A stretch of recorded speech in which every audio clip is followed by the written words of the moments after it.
बंदी छोड़ सतगुरु रामपाल जी परमेश्वर जी की जय हो।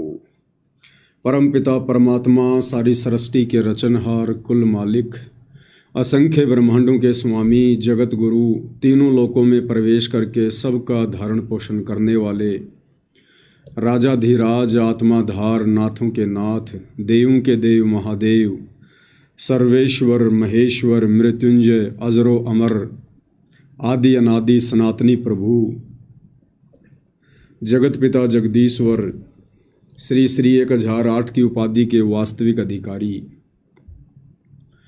अकाल मूर्त शब्द स्वरूपी राम वासुदेव सर्वगतम ब्रह्म परम पूज्य प्रथम पूज्य परम संत परम पुरुष परम धनी परम दयालु सत्य कबीर हक्का कबीर अल्लाहु अकबर बाखबर अल्लाह ताला जगत के तारणहार जगत के मुक्तिदाता जगत के जगन्नाथ हारे के सहारे हिंदुओं के राम मुसलमानों के अल्लाह सिखों के वाहिगुरु ईसाइयों के मसीह दया के सागर दया निधि करुणा के सागर करुणा निधि स्वयंभू परिभू संकट मोचन कष्ट हरण मंगल करण दुख भंजन अविगत कबीर निर्विकार निर्विषम परमात्मा अलय अलेख सतगुरु आदि अनादि सतगुरु असली मर्यादा पुरुषोत्तम असली राम असली कृष्ण असली घनश्याम असली मुरारी राजाओं के राजा महाराजाओं के महाराजा शहंशाहों के शहंशाह सम्राटों के सम्राट भगवानों के भगवान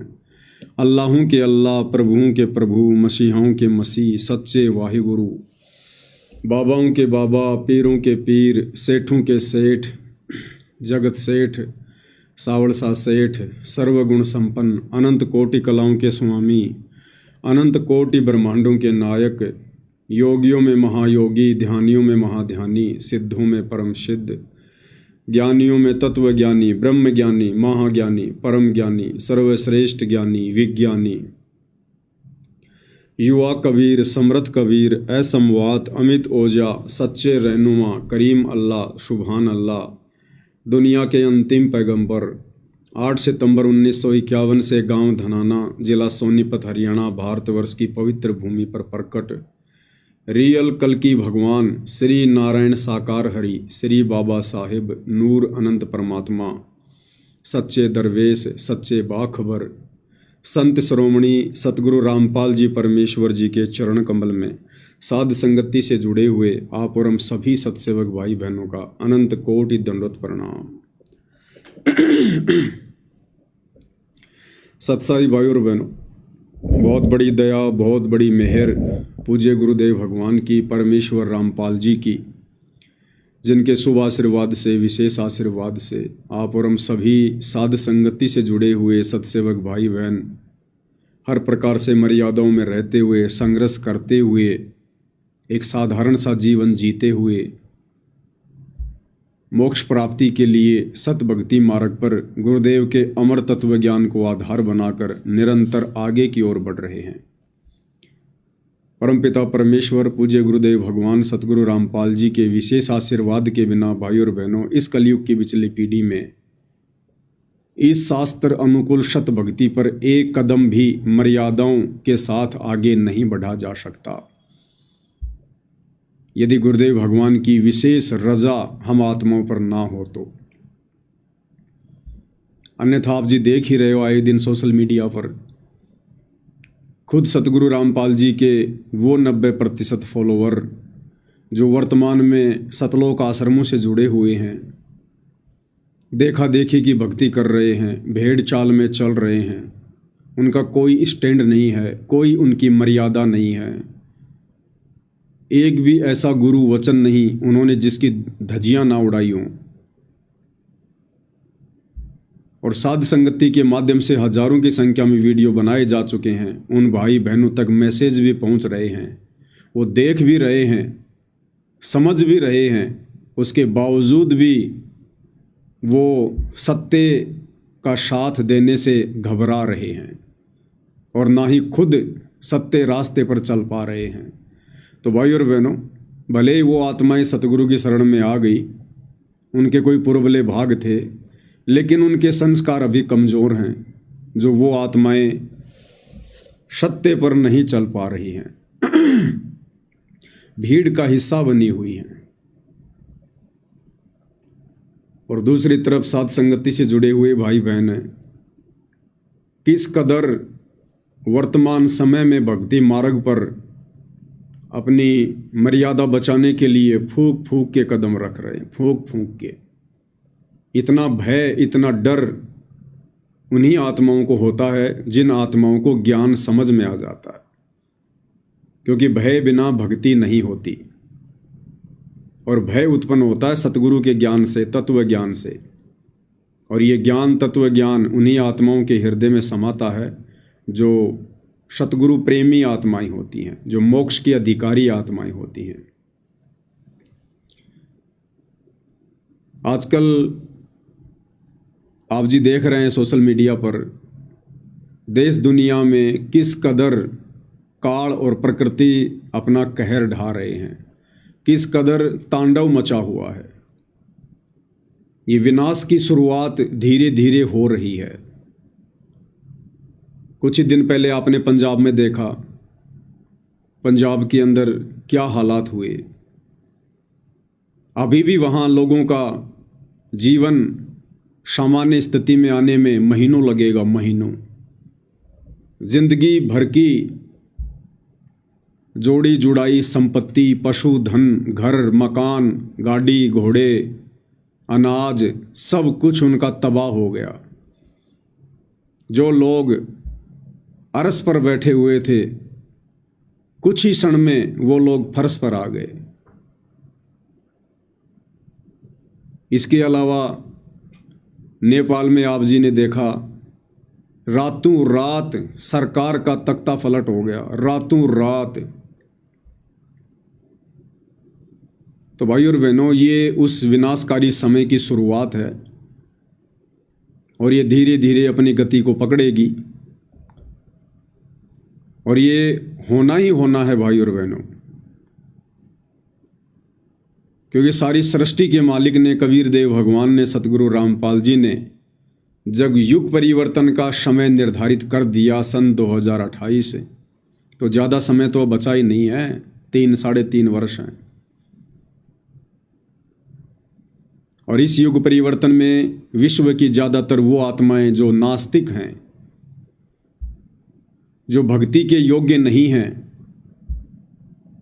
जो भक्ति करने वाले भक्तों के मार्ग में बाधक हैं, जिनके पाप कर्म ज़्यादा हैं, उन सभी आत्माओं का खात्मा होगा। और तभी ये देश और दुनिया आने वाले समय में सतगुरु रामपाल जी को कल्कि भगवान के रूप में जानेगी, पहचानेगी। अन्यथा भाई और बहनों, मानव तन में आए हुए कबीर भगवान सतगुरु रामपाल जी को, जो कि एक सामान्य संत की भांति, एक सामान्य व्यक्ति की भांति दिखाई दे रहे हैं, अगर ये सब कुछ नहीं हुआ तो उन्हें कोई भी परमात्मा मानने वाला नहीं है।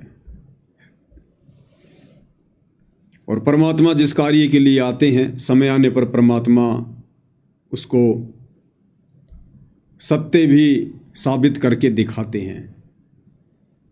तो अंत में दुनिया को मानना पड़ेगा, नाक रगड़नी पड़ेगी, अपनी जान की भीख मांगनी पड़ेगी।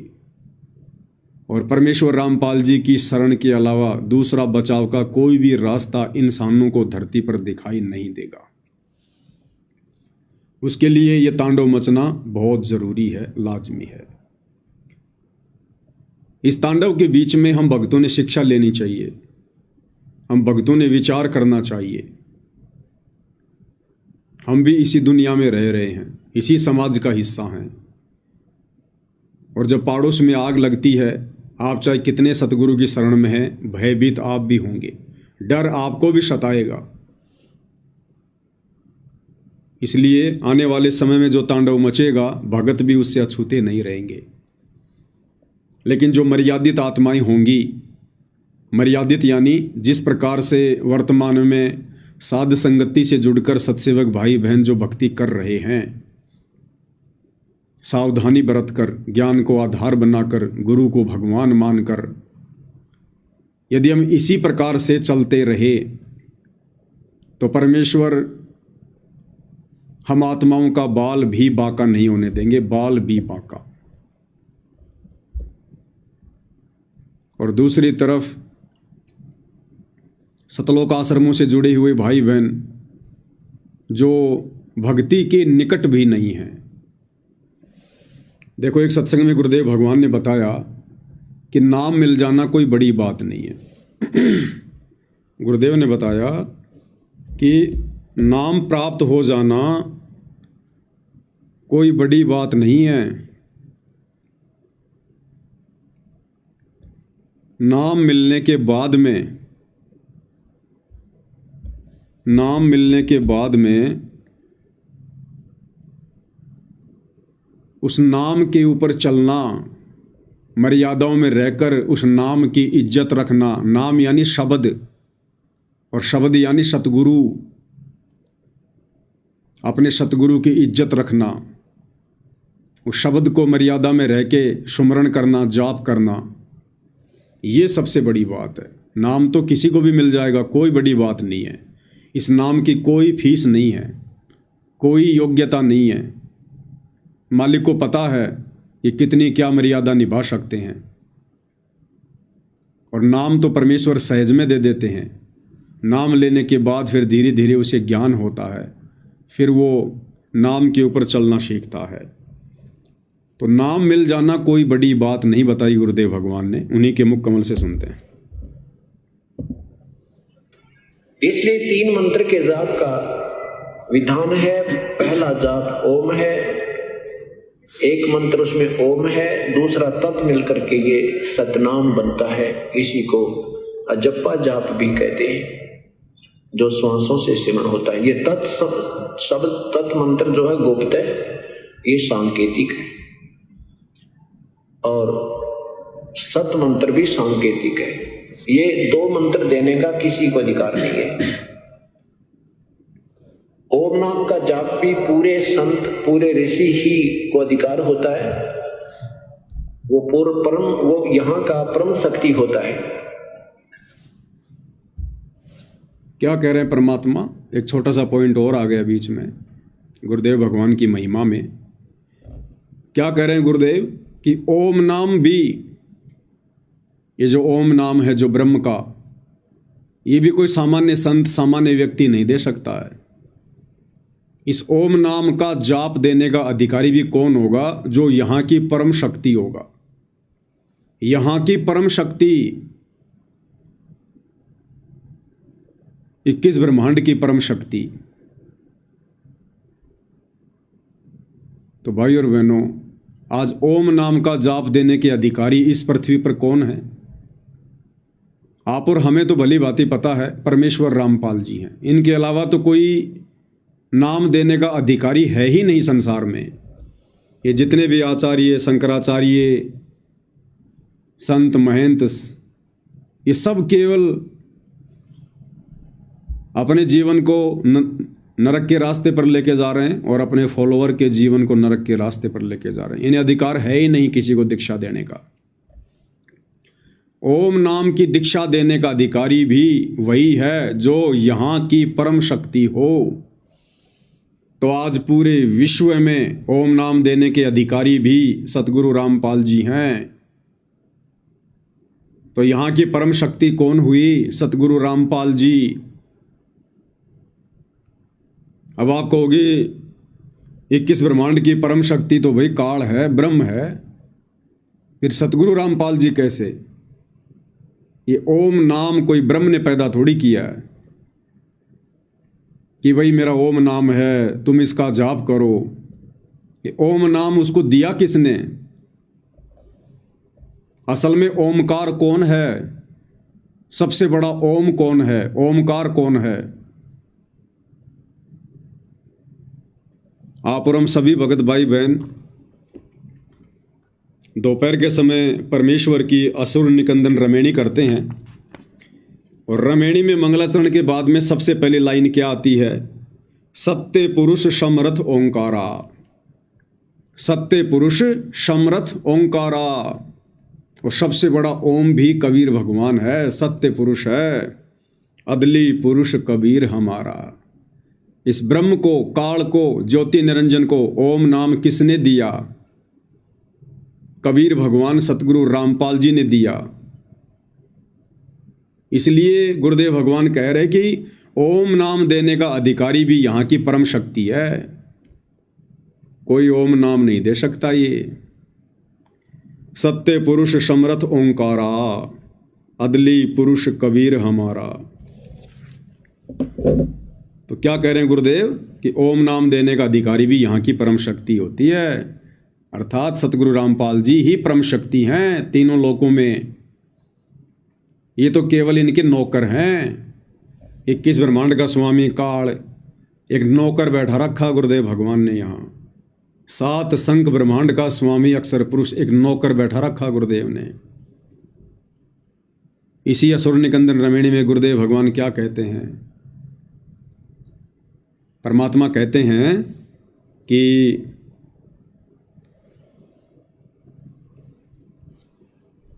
ये जो काल है, जो ब्रह्म है, ये परमेश्वर का चेहरा है, चेहरा। धर्मराय आदि युगादि चेहरा, सुर असुरों का करे निबेरा। ये जो धर्मराय है, जो काल है, ये आदि युगादि चेहरा, ये परमेश्वर का नौकर है सदा से। सुर असुरों का करे निबेरा, अच्छी और बुरी आत्माओं का निर्णय करने के लिए एक जज के रूप में परमात्मा ने इसको यहाँ बैठा रखा है, एक जेलर के रूप में। क्योंकि ये जो 21 ब्रह्मांड है, ये सतलोक की जेल है। जो आत्मा सतलोक में गलती करती है उसको सजा के लिए यहाँ 21 ब्रह्मांड में भेज दिया जाता है। ये काला पानी की सजा है। और यहाँ का एक जेलर बना दिया गुरुदेव ने, एक नौकर छोड़ दिया अपना, काल ब्रह्म धर्मराय आदि युगादि चेहरा और सुर असुरों का करे निबेरा, जो यहाँ पर सबको कर्मानुसार दंड देता है। तो सबसे बड़ी परम शक्ति स्वयं सतगुरु रामपाल जी भगवान, कबीर परमात्मा। देखो भाइयों और बहनों, इस ब्रह्म को जो ओम मंत्र दिया, ये भी कबीर भगवान सतगुरु रामपाल जी ने दिया। तो ये ओम मंत्र भी वैसे रियल में, असल में कबीर भगवान सतगुरु रामपाल जी का ही है, उन्होंने दिया। उसके बाद परमात्मा श्री ब्रह्मा जी को मिले, फिर उन्होंने ब्रह्मा जी को ओम मंत्र का जाप दिया। ब्रह्मा जी को तो उससे पहले पता ही नहीं था ओम क्या है। दिया किसने ओम नाम का जाप? हम तो कह देते हैं कि ओम नाम का जाप ब्रह्मा जी का है। अरे ब्रह्मा जी को दिया किसने? कबीर भगवान सतगुरु रामपाल जी ने, अग्नि ऋषि के रूप में, किसी युग में जोगजीत के रूप में, कभी सहजदास के रूप में जाते हैं परमात्मा। फिर विष्णु जी को परमात्मा ने हरियम नाम दिया। तो हरियम नाम कोई विष्णु जी ने पैदा थोड़ी किया, दिया किसने? कबीर भगवान ने गुरु रूप में। तो मंत्र किसका हुआ हरियम? कबीर भगवान का, सतगुरु रामपाल जी का। इसी प्रकार उन्होंने गणेश जी को किलियम दिया। तो गणेश जी ने थोड़ी पैदा किया किलियम, दिया किसने? कबीर भगवान सतगुरु रामपाल जी ने। तो असल में यह मंत्र है किसका? सतगुरु रामपाल जी भगवान का। ऐसे ही सोहम मंत्र परमात्मा ने शिव जी को दिया। तो देने वाला कौन? कबीर भगवान सतगुरु रामपाल जी।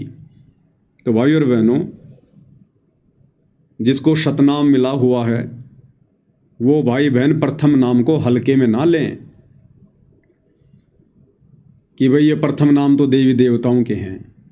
ये सातों के सातों नाम कबीर भगवान सतगुरु रामपाल जी के हैं। सातों के सातों नाम। हाँ, इनके कार्य अलग अलग हैं, इन मंत्रों के, इनसे लाभ अलग अलग मिलता है। जिस प्रकार भारत सरकार अपने सैनिकों को, किसी को तो एक रिवॉल्वर देती है, किसी को AK-47 देती है, किसी को गोला बारूद देती है, किसी को लड़ाकू विमान देती है, किसी को मिसाइल देती है, किसी को परमाणु हथियार देती है। तो वो दे कौन रही है? भारत सरकार दे रही है।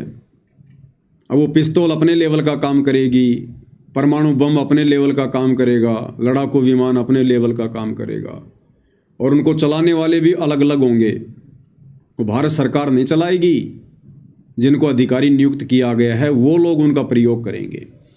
तो इसी प्रकार ये जितने भी मंत्र हैं जो इन देवी देवताओं को प्रदान किए गए हैं, ये सच्ची सरकार सतगुरु रामपाल जी भगवान ने प्रदान किए हैं, और इन देवताओं को परमात्मा ने यहाँ का अधिकारी बना दिया। जिसका जैसा सामर्थ्य है उस हिसाब से परमेश्वर ने इनको ये मंत्र प्रदान कर दिए। तो सतनाम मिलने के बाद में जैसे गुरुदेव भगवान हमें कहते हैं कि बच्चों, सतनाम की प्राप्ति के बाद में हमने सतनाम का ज़्यादा सुमरण करना चाहिए, ज़्यादा से ज़्यादा। प्रथम नाम की भले हम 1 या 2 ही माला कर लें, लेकिन सतनाम मिलने के बाद में प्रथम नाम से ज़्यादा महत्व हमने सतनाम को देना है। इसका मतलब ये नहीं है कि प्रथम नाम को हल्के में लेना है, नहीं। भले ही हम 1 ही माला करें प्रथम नाम के सतनाम मिलने के बाद में, लेकिन वो 1 माला भी बड़ी श्रद्धा से, जो विधि गुरुदेव ने बताई है, सुरती नृत्य और मन के साथ में, ये सोचकर कि ये मंत्र वास्तव में मेरे परमात्मा के हैं, मेरे गुरुदेव भगवान के हैं। इन मंत्रों का सुमरण भी मेरे गुरुदेव भगवान का सुमरण है, मेरे परमात्मा का सुमरण है। अगर मेरे परमात्मा, मेरे गुरुदेव भगवान ये मंत्र इन देवी देवताओं को प्रदान ना करते, इनके ऊपर दया ना करते, तो ये देवी देवता कहाँ से हमारे को लाभ देते। जड़ अगर पूरे पेड़ को पोषण ना देती तो टहनियाँ कहाँ से होती, टहनियाँ नहीं होती तो फिर फल किसके लगते। तो मैन कौन हुआ? जड़, जो प्रोक्ष है, गुप्त है। जड़ से खाद लेकर, पानी लेकर पूरा पेड़ अपना विकास कर पाया है। तो इसी प्रकार हमने प्रथम मंत्र को भी विशेष श्रद्धा के साथ में, और प्रथम मंत्र तो वैसे भी विशेष श्रद्धा के साथ में जाप करने योग्य है, क्योंकि 7 मंत्रों में जो सबसे पहला मंत्र है, जो गुरुदेव भगवान ने ज्ञान गंगा पुस्तक में सार्वजनिक किया हुआ है, शत सुकृत अविगत कबीर, ये परमेश्वर की पूजा का मंत्र है। यानी यही तो है सार नाम, यही तो है सार शब्द, सब कुछ यही है जो परमात्मा हमें शुरू में दे देते हैं।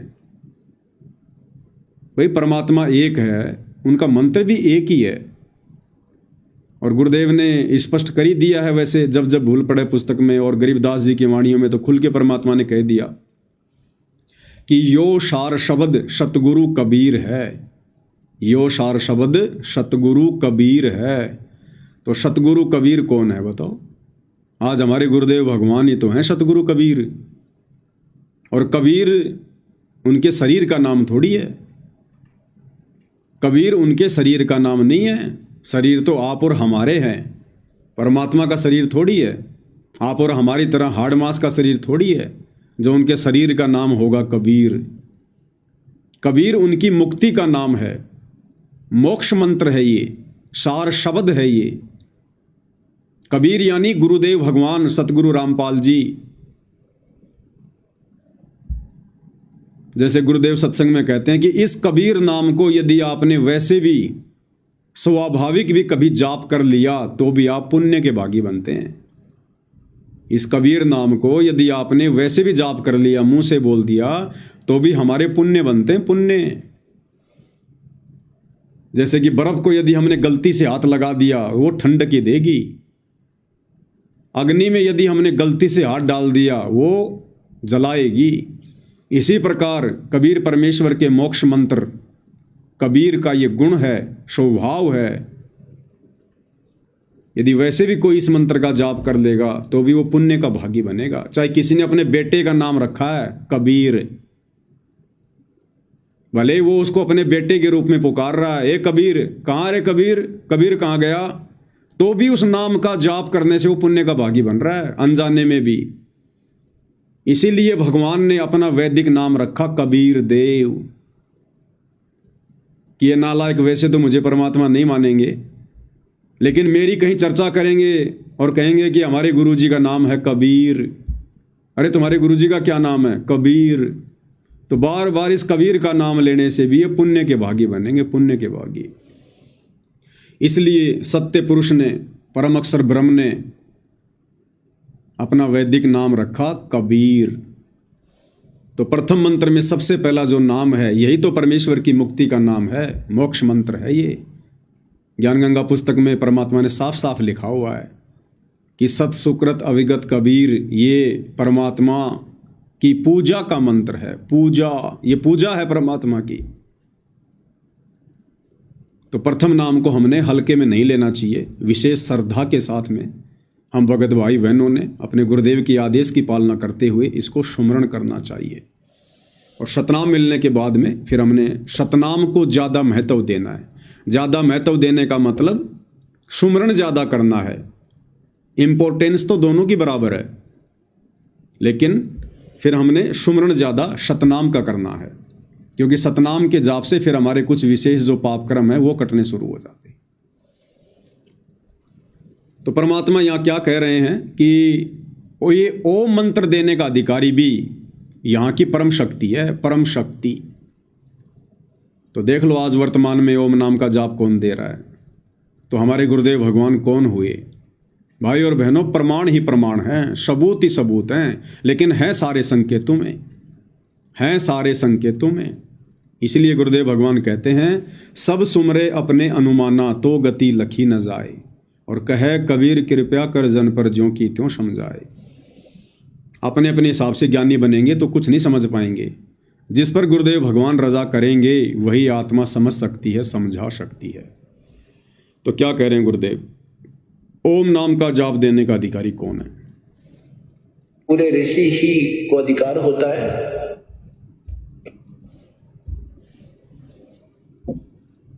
ओम नाम का जाप भी पूरे संत, पूरे ऋषि ही को अधिकार होता है। वो पूर्ण परम, वो यहाँ का परम शक्ति होता है, परम शक्ति। और पूर्ण परमात्मा स्वयं आते हैं या उसका अपना कोई दास भेजते हैं, उनको पूर्ण अधिकार होता है, वो तीनों मंत्र प्रदान कर सकता है। वो भी या तो पूर्ण परमात्मा स्वयं आते हैं या अपना कोई दास भेजते हैं, वही इन मंत्रों को दान करते हैं। तो गुरुदेव भगवान अपने आप को छुपाएंगे ये तो हम सबको पता है। सीधे सीधे तो नहीं कहेंगे कि वो परम शक्ति मैं ही हूँ, वो कबीर भगवान मैं ही हूँ। तो 21 ब्रह्मांड की परम शक्ति ही ये मंत्र दान कर सकती है। अब बताओ भाई और बहनों, फिर हम कैसे मान लें कि सतगुरु रामपाल जी मां के गर्भ से आए हैं? कैसे माने हम? 21 ब्रह्मांड की जो परम शक्ति है, वैसे डॉक्यूमेंट्री शास्त्रों में, कागजों में इस काल को बताया गया, 21 ब्रह्मांड के स्वामी ज्योति निरंजन को। अब भाई और बहनों, क्या आपने किसी शास्त्र में सुना है, पढ़ा है? क्या आपने गुरुदेव भगवान के किसी सत्संग में सुना है कि इस काल का मां के गर्भ से जन्म होता है? मरता तो ये भी है, जन्म तो ये भी लेता है। जब 21 ब्रह्मांड का विनाश होता है तो काल और दुर्गा भी मरते हैं, इनका भी शरीर छूटता है। क्या कभी गुरुदेव भगवान ने बताया इनके माता पिता कौन है? क्या बताया गुरुदेव ने? जब ये काल और दुर्गा दोनों अपना शरीर छोड़ते हैं, और इनका शरीर बड़ी दुर्गति से छूटता है, दुर्गति से, जैसे सर्प अपनी केंचली छोड़ता है दुखी हो होकर, ऐसे ही इनका शरीर छूटता है। ये बड़े दुखी होते हैं, बड़े परेशान होते हैं, कायल हो जाते हैं ये। और उसके बाद कबीर भगवान, सत्य पुरुष सतगुरु रामपाल जी के आशीर्वाद से, उनके वरदान से काल और दुर्गा को पुनः शरीर मिलता है, युवा शरीर मिलता है इन दोनों को, युवा शरीर। इन दोनों को युवा शरीर मिलता है। ये किसी मां के गर्भ से जन्म लेकर पैदा नहीं होते काल और दुर्गा। क्या कह रहे हैं गुरुदेव भगवान, थोड़ा सुन लेते हैं एक बार। ब्रह्मा जी के 50 वर्ष पूरे हो चुके हैं, 51वां चल रहा है, वो 51 भी पूरे, शेष 49 भी पूरे होंगे और ब्रह्मा जी की मृत्यु होगी। फिर 7 ब्रह्मा की मृत्यु के बाद 1 विष्णु की मृत्यु, 7 विष्णु की मृत्यु के बाद 1 शिव की मृत्यु। ऐसे 70,000 बार ये इनकी जन्म मृत्यु एक होलेगी किसकी, शिव की।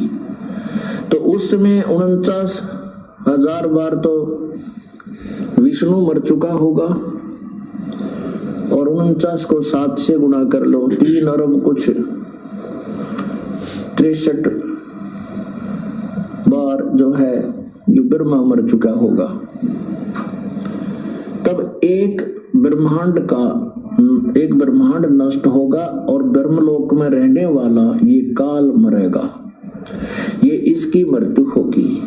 फिर ये दूसरे लोक में, दूसरे ब्रह्मांड में चले ले जाएगा सारी सृष्टि के प्राणियों को, और वहां कर्म, परमात्मा की जो कर्म परमेश्वर ने इसके विषय में लिखा बनाया है सिस्टम, उसके आधार से ये फिर पुनर्जन्म होगा, इसका भी और दुर्गा का भी। पुनर्शरीर धारण करेंगे अपनी इच्छा से, जैसे शब्द शक्ति से। कैसे शब्द धारण करेंगे ये दोनों? परमात्मा ने एक वरदान दे रखा है इनको, ये पुनः अपनी इच्छा से शब्द शक्ति से शरीर धारण करते हैं दोनों। काल और दुर्गा बार बार मरते हैं, लेकिन किसी मां के गर्भ से जन्म लेकर उत्पन्न नहीं होते।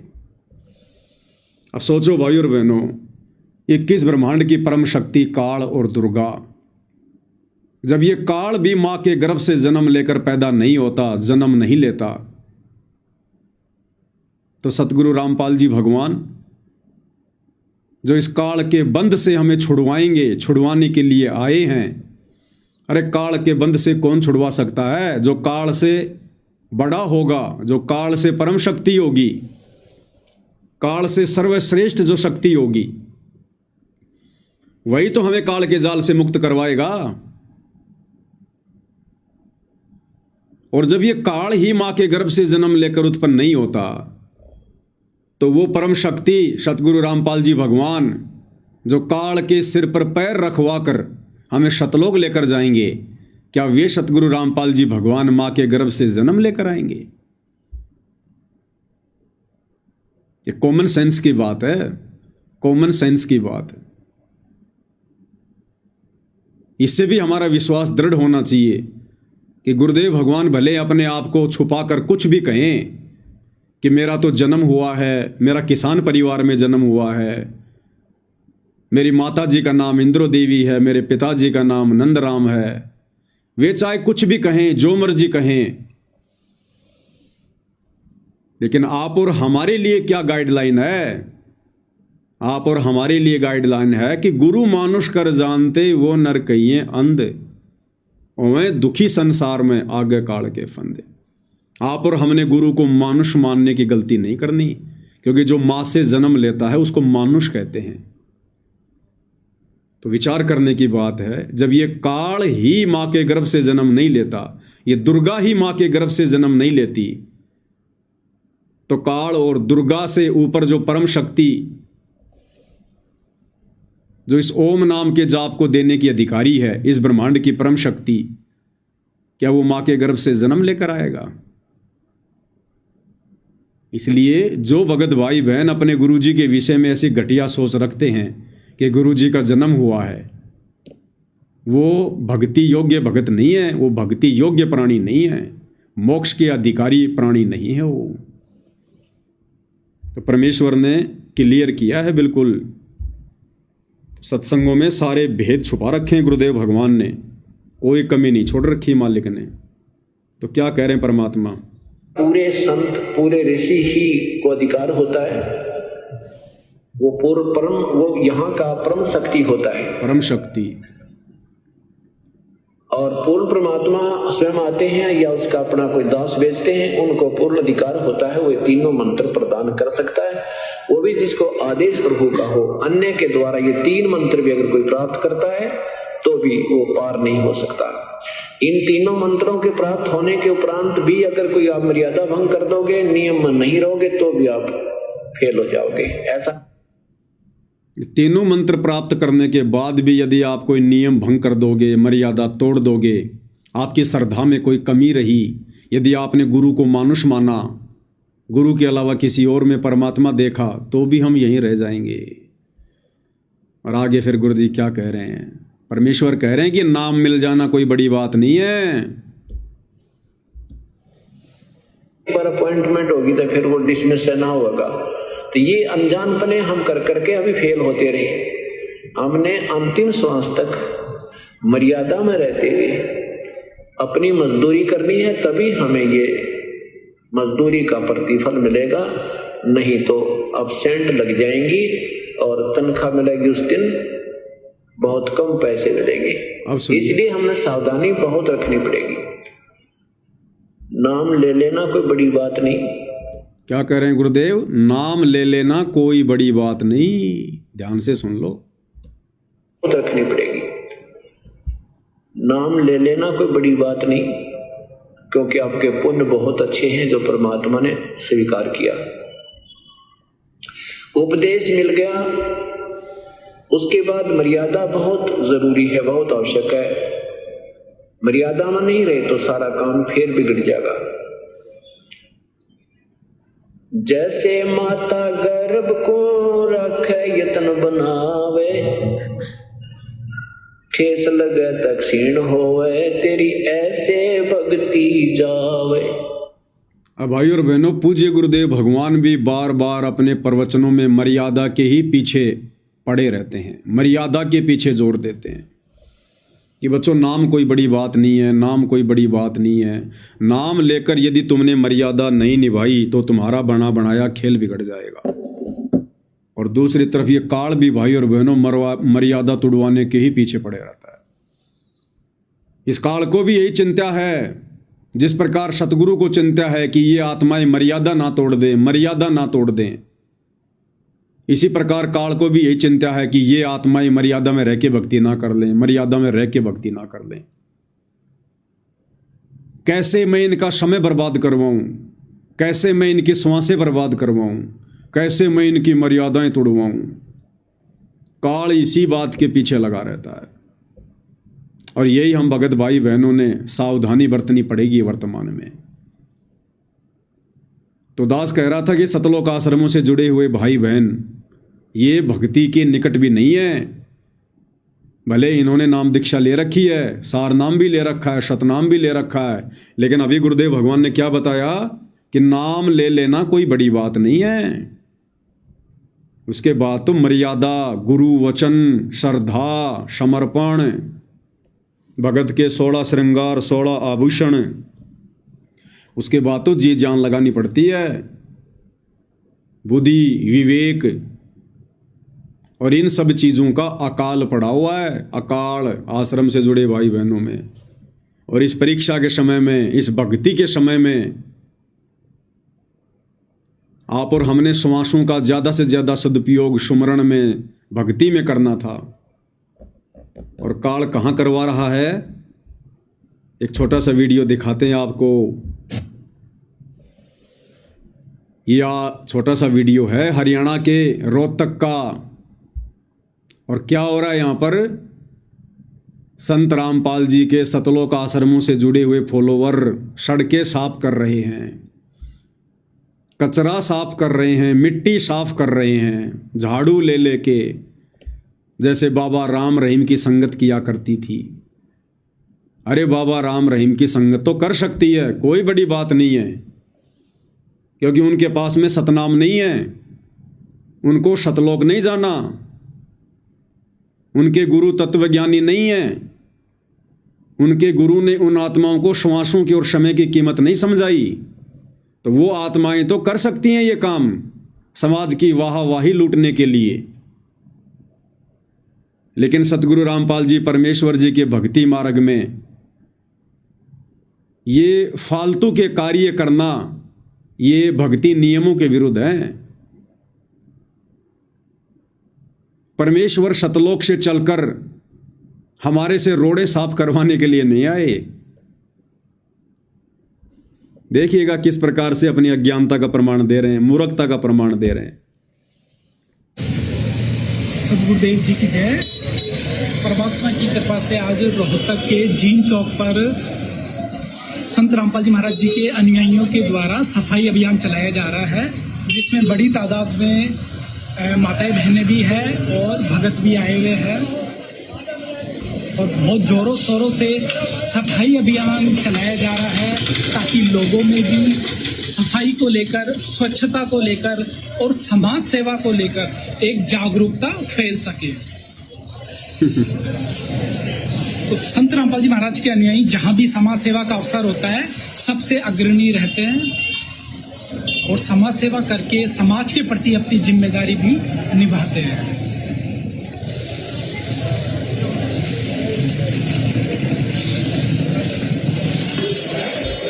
बताओ, ये लोग इसलिए झाड़ू लगा रहे हैं रोडों पर, इसलिए साफ सफाई कर रहे हैं, मिट्टी फांक रहे हैं कि लोग साफ सफाई के प्रति जागरूक हो सकें। अरे लोगों को भक्ति के प्रति जागरूक करो, आत्म कल्याण के लिए जागरूक करो।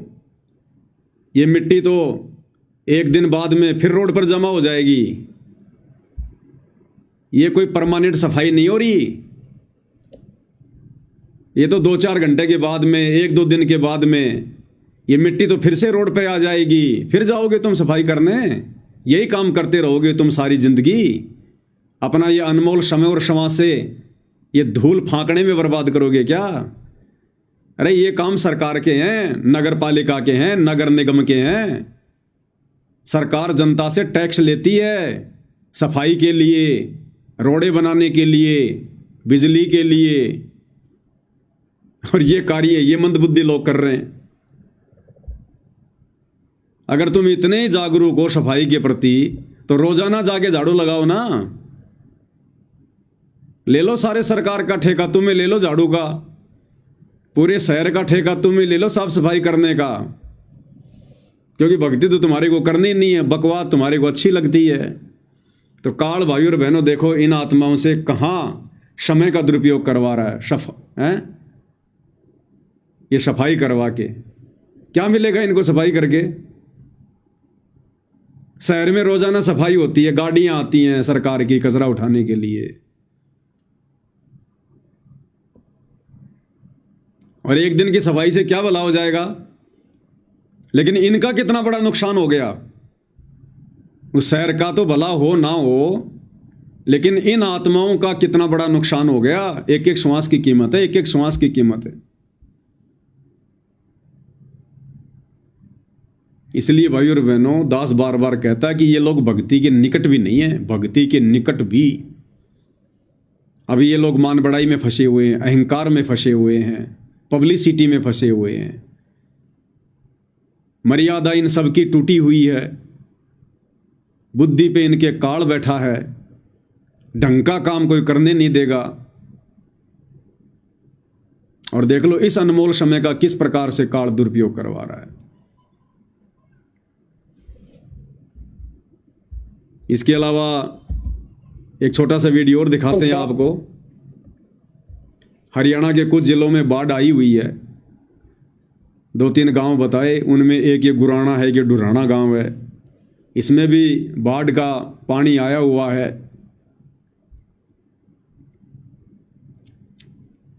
काल भाई और बहनों ऐसी प्रेरणा करेगा, ऐसी प्रेरणा करेगा। इस गांव के सरपंच ने, जिस गांव में ये गुराना गांव है, डुराना गांव है हिसार में, इसमें पानी भरा हुआ है। और इस गांव के सरपंच ने ये लोग कह रहे हैं कि गांव के सरपंच ने वैसे ही मजाक में कह दिया बाबा रामपाल के भक्तों को, वैसे ही मजाक में कह रहे ये एक आधा मकान तो कोई भी बना सकता है, जो तुम ये मकान बना रहे हो ना, ये अन्नपूर्णा, अरे एक आध मकान तो कोई भी बना सकता है, तुम्हारे को जब माने जब हमारे गांव का पानी निकाल दो। देखो काल ने कहां आग लगाई।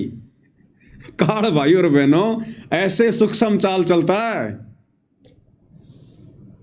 इस गांव के सरपंच ने मजाक में कह दिया कि एक आधा मकान तो कोई भी बना दे, कि बड़ी बात है।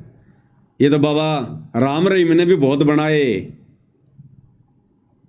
मारे गांव का बाढ़ का पानी बाहर निकालो तब जाने। बस इतना ही कहना था। और ये शतलोक आश्रम वाले पहुंच गए वहां पर उस गांव में। बोले जी क्या समस्या है आपकी? उन्होंने कह दिया गांव में पानी भरा है, फसलें बर्बाद होंगी, निकालो इस पानी को।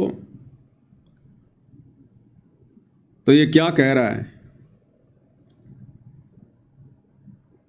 कि मात्र 1.5 घंटे के अंदर, मात्र 1.5 घंटे में सरपंच जी ने मजाक किया था और मात्र 1.5 घंटे में हमारी प्रार्थना का जवाब आ गया। इन लोगों ने कहा जी हम हमारे गुरुजी से प्रार्थना लगाएंगे, और 1.5 घंटे के अंदर इन लोगों ने जवाब दे दिया कि हमारे गुरुजी का आदेश आ गया कि उस गांव की मदद करो, उस गांव का सारा पानी बाहर निकालो। मात्र 1.5 घंटे के अंदर। और भगत समाज के ज्योति पाठ और दान का 50 लाख रुपया पाइप में और मोटर खरीद कर इस गांव को देने में बर्बाद कर दिया इन आश्रम वालों ने। बर्बाद, इसको बर्बाद ही कहेंगे हम भक्ति मार्ग के हिसाब से। इस गांव के हिसाब से तो बहुत बढ़िया काम हो गया, परंतु भक्ति मार्ग के हिसाब से अगर देखा जाए तो जो पैसा बेचारे भक्तों ने अपनी आत्मा के कल्याण के लिए, अपने यज्ञ संपूर्ण करवाने के लिए ज्योति के नाम पर दिया था, पाठ के नाम पर दिया था, तो ज्योति के पैसे की ज्योत जलनी चाहिए, पाठ के पैसे का पाठ होना चाहिए। और यहां वो भक्तों का पैसा कहां बर्बाद कर दिया इन्होंने? इस गांव के लिए 50 लाख रुपए की मोटर और पाइप खरीद कर देने के लिए। क्या कह रहे हैं भाई साहब, सुनिएगा कि हम लोगों ने तो मजाक मजाक में कहा था और इन्होंने तो 1.5 घंटे में बोले जी यो काम हम कराएंगे, अब सारा का सारा तुम्हारा। क्या कह रहा है? सरपंच साहब ने एक हंसी मजाक के तरीके से ये बात कही होगी शायद। ये कह रहा है, ये सरपंच प्रतिनिधि है वहां का, और ये कह रहा कि सरपंच साहब ने एक हंसी मजाक के हिसाब से बात कही थी और इन्होंने तो सीरियस ले लिया उस बात को। सरपंच साहब ने एक हंसी मजाक के तरीके से ये बात कही होगी शायद कि भाई एक मकान तो कोई भी बना दे, मेरा तो गांव बाढ़ से पीड़ित है, आप गांव का पानी उतारो। तो फिर कमेटी ने कहा सरपंच साहब हम जरूर आपकी जो ये प्रार्थना है ये संत रामपाल जी महाराज को पुकार रहे हैं। तो 1.5 घंटे में ही रिस्पॉन्स आ गया और टीम ने वापस पूरे गांव में कहा कि भाई हम आपको आपकी डिमांड बताओ क्या है। पूरी ग्राम पंचायत ने कल ये डिमांड दी और आज 24 घंटे के अंदर इतना जल्दी तो मतलब प्रशासन ने मारा है, पिछले 6-7 दिन हो गए प्रशासन ने लगे हुए, इतनी जल्दी तो प्रशासन ने भी मदद नहीं पहुंचाई जितनी जल्दी संत रामपाल महाराज जी ने जो गांव की मदद करने का। देखा भाई और बहनों, काल ऐसे सूक्ष्म चाल चलता है, भक्तों का पैसा भी भाड़ में लगवा दिया, भक्तों का समय भी बर्बाद करवा दिया। कह रहा कि 1.5 घंटे में हमारी प्रार्थना का जवाब आ गया। 1.5 घंटे में, हमने तो खाली मजाक मजाक में कहा था। और ये होते हैं आदेश जो हमें सुनाया जाता ना कि गुरुजी का आदेश आ गया, गुरुजी का आदेश आ गया।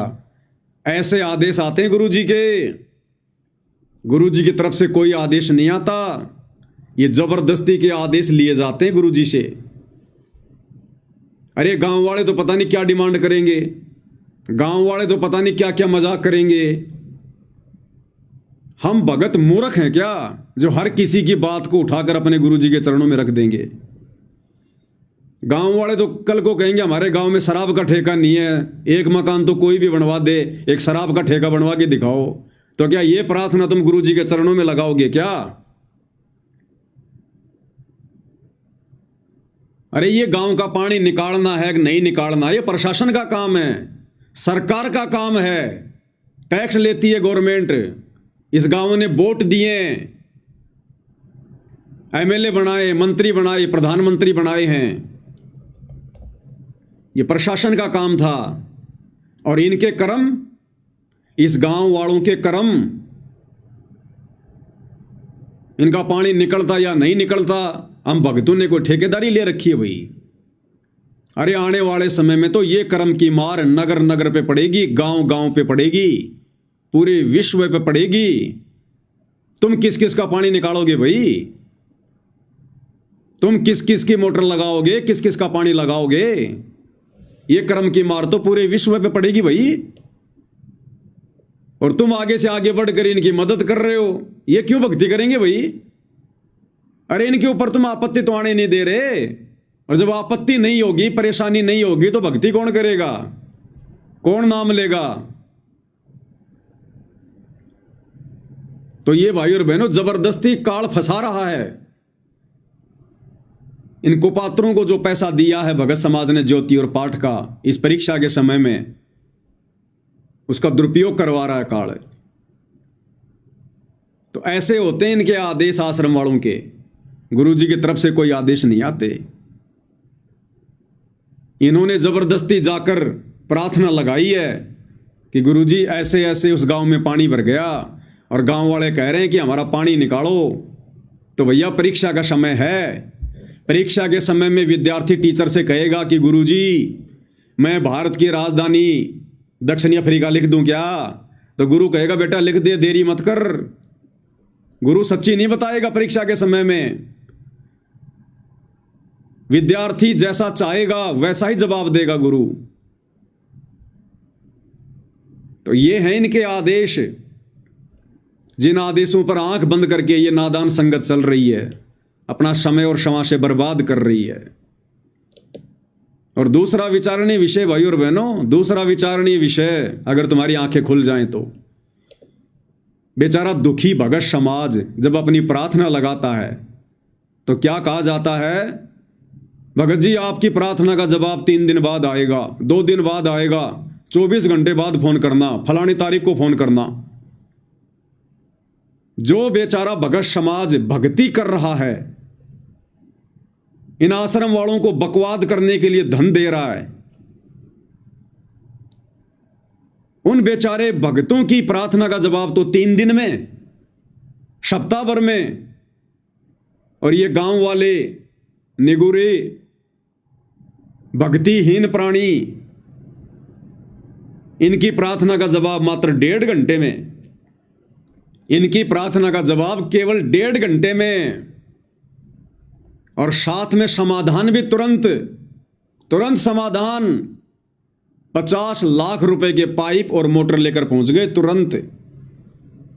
और भक्तों की प्रार्थना का जवाब 3 दिन में, और समाधान क्या बताया जाता है? गुरु जी का आदेश है पाठ करवा दे 25,000 का, ज्योति करवा दे 2500 रुपए की।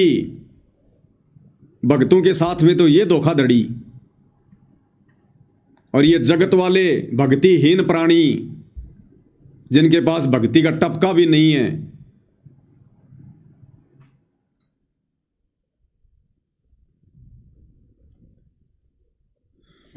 क्या वो लाइट गई क्या? लाइट भी बंद हो गया? लाइट तो चल रहा है भाई और बहनों, थोड़ा लाइट चली गई है, थोड़ा लाइट वाइट जलाते हैं। है क्या लाइट?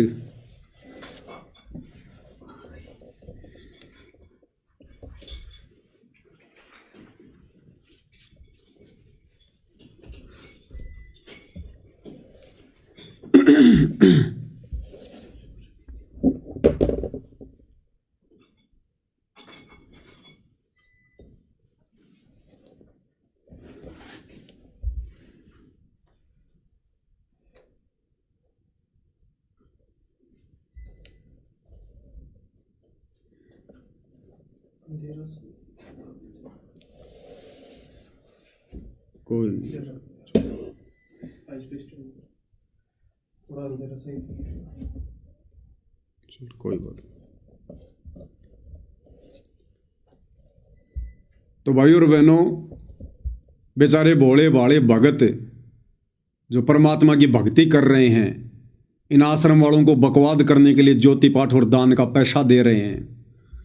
इनके एक इशारे पर रोडों की सफाई करते हैं, धूल फांक रहे हैं, राजनेताओं की रैलियों में जाकर अपना जीवन बर्बाद कर रहे हैं।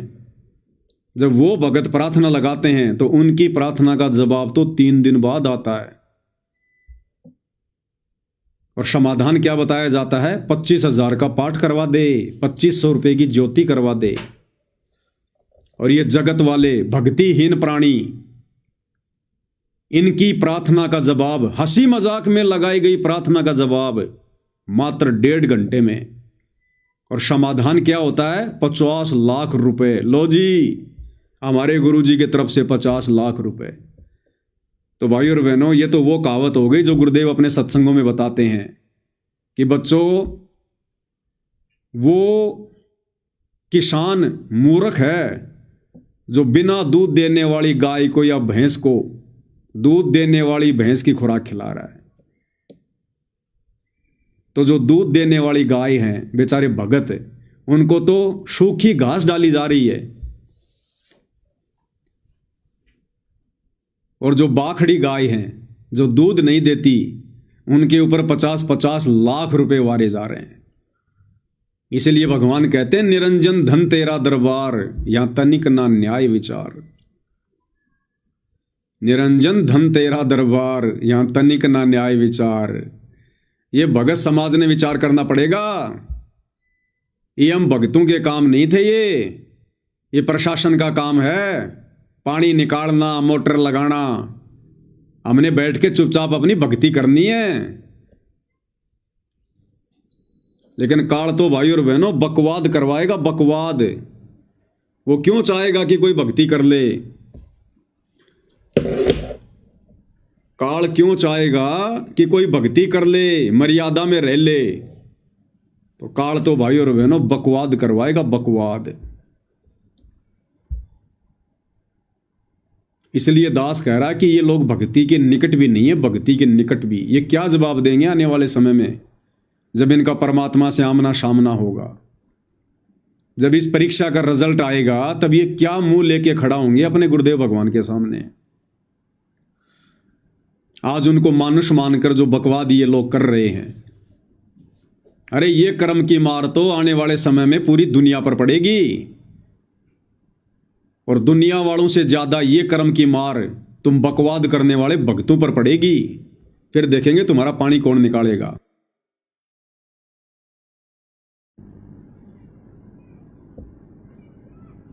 तो कल को जब गुरुदेव भगवान आएंगे, क्या मुंह लेकर खड़े होंगे ये लोग?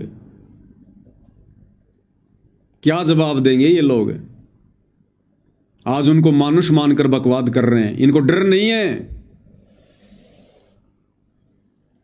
कि हमें भगवान देख भी रहा है, हमारी बकवादों को भगवान देख रहा है। हम बार बार जगत वाले लोगों की व्यर्थ की प्रार्थनाएं ले जाकर परमात्मा के सामने रख देते हैं। इस परीक्षा के समय में वो परमात्मा हमारे पीछे से अपने माथे में 3 थप्पियां मारता होगा कि मैंने किन गधों को गीता जी का ज्ञान दे दिया। ये गीता ज्ञान, ये तत्व ज्ञान अगर मैं किसी गधे को देता तो 30 साल में तो वो भी बैकुंठ जाने को तैयार हो जाता। और ये तो नरक की तैयारी कर रहे हैं, नरक की तैयारी। तो आज इनको डर नहीं है भाई और बहनों, जरा भी, बिल्कुल भी, कि कर को उस परमात्मा से आमना सामना भी होगा। फिर क्या जवाब देंगे? इस धरती पर तो कितनी बकवाद कर लो, जब त्रिकुटी पर जाओगे यही बाप मिलेगा, यही परमात्मा, यही सतगुरु। वहां क्या जवाब दोगे? वहां तुम्हारी बकवाद नहीं चलेगी। त्रिकुटी पर जाकर यह परमात्मा किसी का जीजा, साड़ा, फूफा, मामा, पिता, पति नहीं रहता। यहां तो तुम इसको मानुष मान के अपनी रिश्तेदारियों में बांध के कुछ भी कर लो। जब त्रिकुटी पर जाओगे ना, तो त्रिकुटी पर यह नहीं सुनेगा तुम्हारी। वहां से सीधे रिजेक्ट हो जाओगे, सीधे रिजेक्ट। और ये काल हमें यहां पर बांध रहा है। ये दोगला आचरण, भक्तों को 25,000 का पाठ और 3 दिन में प्रार्थना का जवाब, और जगत वालों की प्रार्थना का जवाब 1.5 घंटे में, और 50 लाख रुपए की मदद। इसलिए भाई और बहनों, अपने एक शब्द में पूज्य गुरुदेव भगवान ने हमें चेताया है, हमें बताया है। गुरुदेव भगवान ने बताया कि एक बार मीराबाई जब नगरी को छोड़कर भक्ति के लिए वृंदावन चली गई थी, तो साधु संतों के साथ में रहने लगी, वहीं सोने लगी। हालांकि देख रेख उसकी परमात्मा कर रहे थे। अपनी आत्माओं के साथ परमात्मा रहते हैं, भले हमें ना दिखाई दे। तो मीराबाई राजघराने से थी, राठौड़ परिवार से थी, शकल से भी सुंदर थी, युवा थी। तो जहाँ वो रह रही थी वृंदावन में, वहाँ एक निकम्मे संत की कुदृष्टि पड़ गई। रात्रि को सोते समय वो मीराबाई के साथ में बकवाद करने की कोशिश करने लगा। तो मीराबाई ने जैसे तैसे करके अपनी इज्जत बचाई और दूसरे दिन जब प्रवचन हो रहा था, वो व्यक्ति वहाँ आगे बैठा हुआ था और जब मीराबाई का नंबर आया और जब मीराबाई सत्संग करने लगी तो उस व्यक्ति ने पहचान लिया कि ये तो वही है रात वाली, और तूने तो इसके साथ में बकवाद करनी चाहिए थी और अब ये सबके सामने बताएगी और यहाँ लोग तेरी जूतों से पिटाई करेंगे। तो मीराबाई को देखते ही उस निकम्मी आत्मा ने, जो सबसे आगे बैठा हुआ था, उसने नीची गर्दन कर ली, नीची शर्मा गया, वो पानी पानी हो गया, पसीना आ गया। तो मीराबाई उसको क्या कहने लगी, सत्संग में तू शर्मावे तेरे माड़े भाग से भाई रे, जहां ब्रह्मा विष्णु महेश देखे थे तनकती शर्म ना आई रे। सत्संग में तू शर्मावे तेरे माड़े भाग से भाई रे, जहां ब्रह्मा विष्णु महेश देखे थे तनकती शर्म ना आई रे। ठीक इसी प्रकार भाई और बहनों, जब कल गुरुदेव भगवान के आगे इन शतलोक आश्रम वालों का आमना सामना होगा, जब परमात्मा सवाल जवाब करेगा, या त्रिकुटी पर जब सतगुरुदेव भगवान से आमना सामना होगा, सवाल जवाब होंगे, तब ये क्या जवाब देंगे? ये भी उस निकम्मी आत्मा की तरह शर्माएंगे, पसीने पसीने हो जाएंगे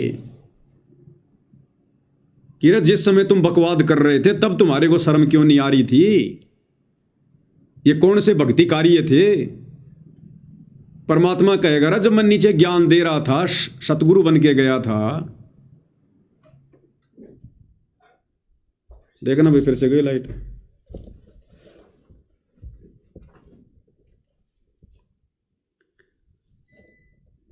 बैटरी दे।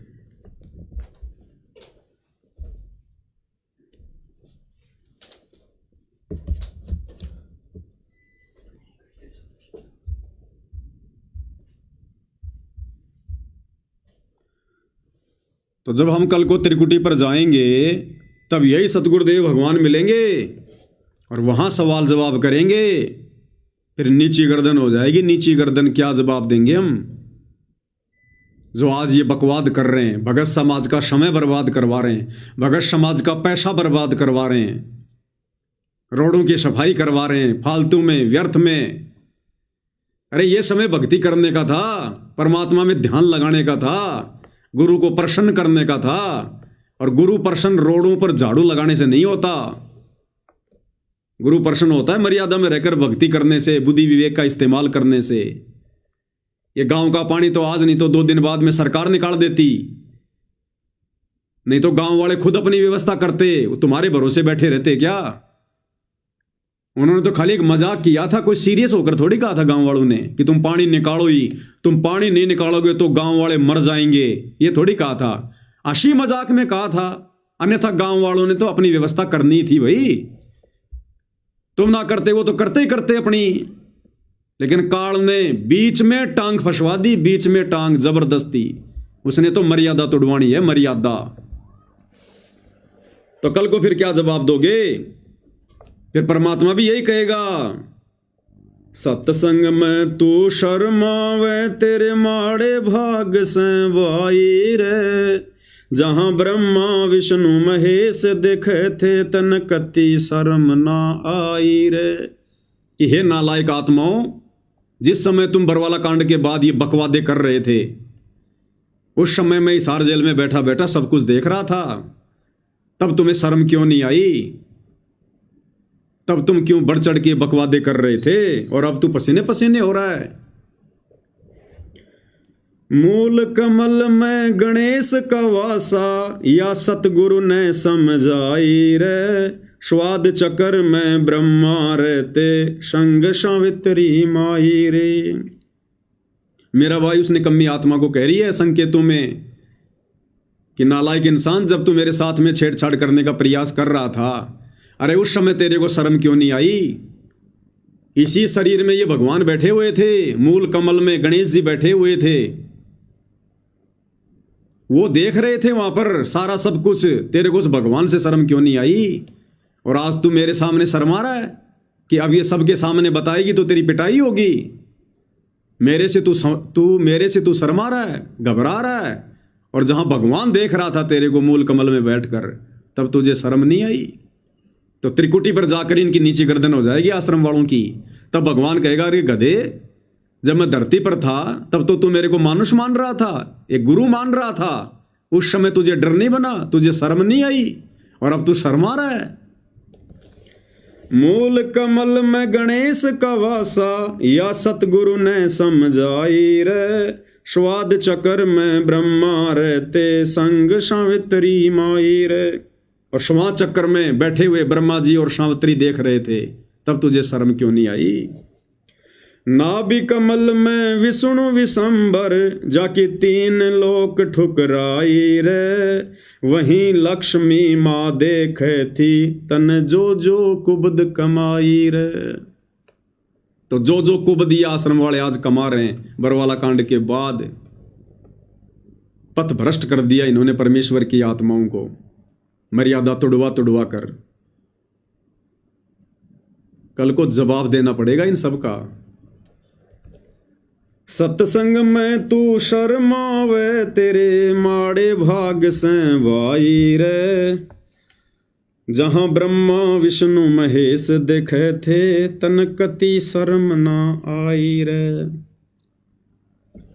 हृदय कमल में महादेव देवा, जिन अटल समाधि लाई रे, वहीं पार्वती माँ देखे थी, तन के सोची अन्यायी रे।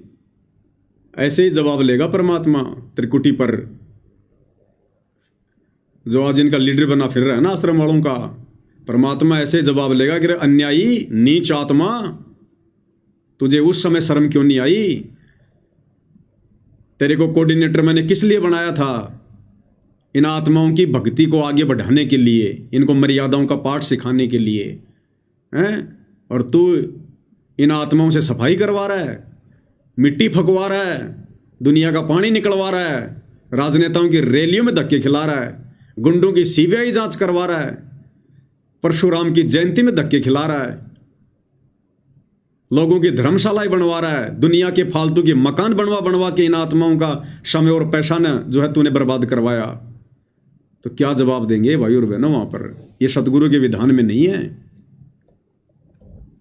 एक शिष्य ने क्या करना चाहिए क्या नहीं करना चाहिए, उसके लिए गुरु खुद रहनी करनी करके दिखाता है। करके ये बकवादे हमारे गुरुदेव भगवान ने कभी ना की, ना कभी अपने भक्तों से करवाई, ना राजनीति गुरुदेव ने खुद की, ना कभी अपने भक्तों से करवाई। अरे ये गरीबी तो सतगुरु रामपाल जी के समय भी थी, जब वे करोथा आश्रम में थे, बरवाड़ा आश्रम में थे। ये गरीब तो उस समय भी थे। उस समय तो भगवान ने किसी के मकान नहीं बनवाए, या उस समय भगवान गरीब था, भगवान के पास पैसे नहीं थे उस समय। अब तुम्हारे पास में ज्यादा पैसे हो गए। ये बाढ़ वगैरह तो गुरुदेव भगवान के समय भी आती थी। ये जाटों की धर्मशालाएं तो गुरुदेव भगवान के समय भी काम चल रहे थे। परमात्मा ने तो कभी नहीं कहा अपने भक्तों से कि जाओ निकालो उनका पानी।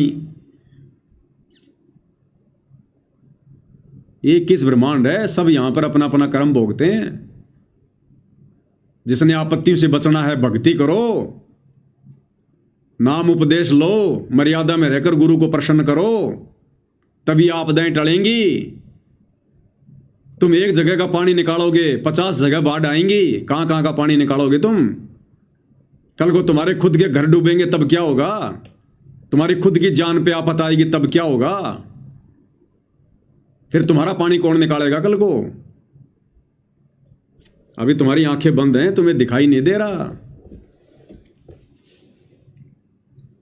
कंठ कमल में तोहे बताऊं बसै अविद्या माई रे, त्रिकुटी कमल में सतगुरु कबीर रहते पूर्ण समर्थ साईं रे।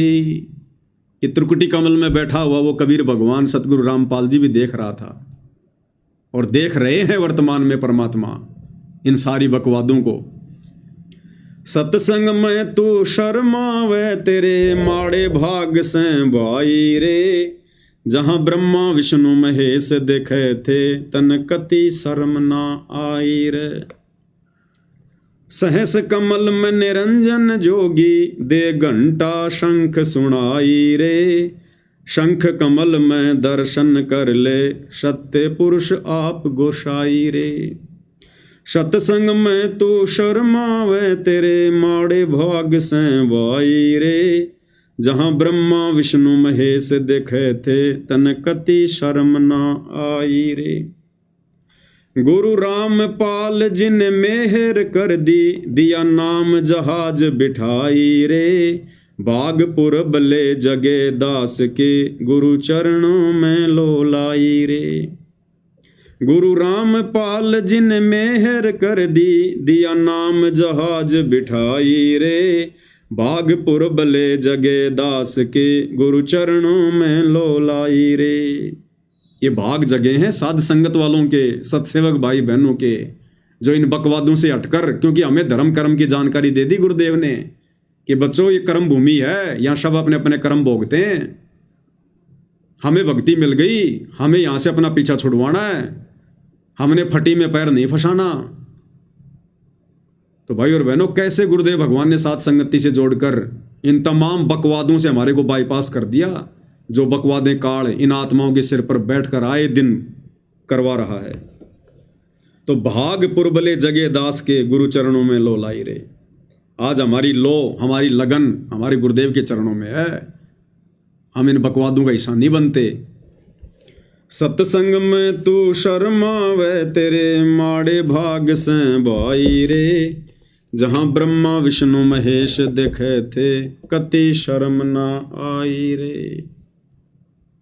तो क्या कह रहा है इस भाई की बात को एक बार फिर से सुन लेते हैं।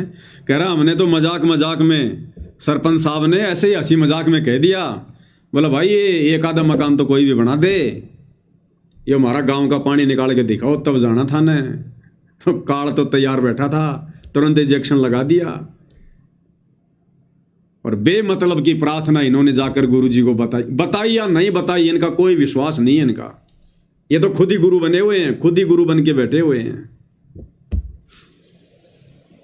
साहब ने एक हंसी मजाक के तरीके से ये बात कही होगी शायद कि भाई एक मकान तो कोई भी बना दे, मेरा तो गांव बाढ़ से पीड़ित है, आप गांव का पानी उतारो। तो फिर कमेटी ने कहा सरपंच साहब हम जरूर आपकी जो ये प्रार्थना है ये संत रामपाल जी महाराज को पहुंचा रहे हैं। तो डेढ़ घंटे में ही रिस्पॉन्स आ गया और टीम ने वापस पूरे गांव में कहा कि भाई हम आपको आपकी डिमांड बताओ क्या है। पूरी ग्राम पंचायत ने कल ये डिमांड दी और आज 24 घंटे के अंदर, इतना जल्दी तो मतलब प्रशासन ने मारा है, पिछले 6-7 दिन हो गए प्रशासन ने लगे हुए, इतनी जल्दी तो प्रशासन ने भी मदद नहीं पहुंचाई जितनी जल्दी संत रामपाल महाराज जी ने जो गांव की मदद करने का। अब भाई और बहनों विचार करो, अब इन लोगों का एक जवाब होगा, इस वीडियो के बारे में कोई सवाल करेगा इनसे कि भाई तुम भक्तों ने क्या मतलब था। वैसे तो सवाल कोई करता ही नहीं इन लोगों से, वैसे तो सवाल कोई करता ही नहीं है। पूरी संगत के सिर पर काल बैठा है, कौन लट खाने का काम करे भाई सवाल जवाब करके। तो सवाल जवाब तो कोई करता ही नहीं है इन लोगों से, तभी तो इनके हौसले बुलंद हो रहे हैं। और अगर कोई करने की हिम्मत करेगा थोड़ी बहुत तो उसको पवनदास दिखाई दे जाता है कि भाई तेरे साथ भी पवनदास जैसी बनेगी, अपना चुपचाप बैठ जा घर पे। तो सवाल जवाब तो इनसे कोई करता नहीं, तभी तो इनके हौसले बुलंद हो रहे हैं। और अगर इनसे कोई सवाल भी कर ले एक आधा भूला भटका नया प्राणी, तो क्या जवाब देंगे?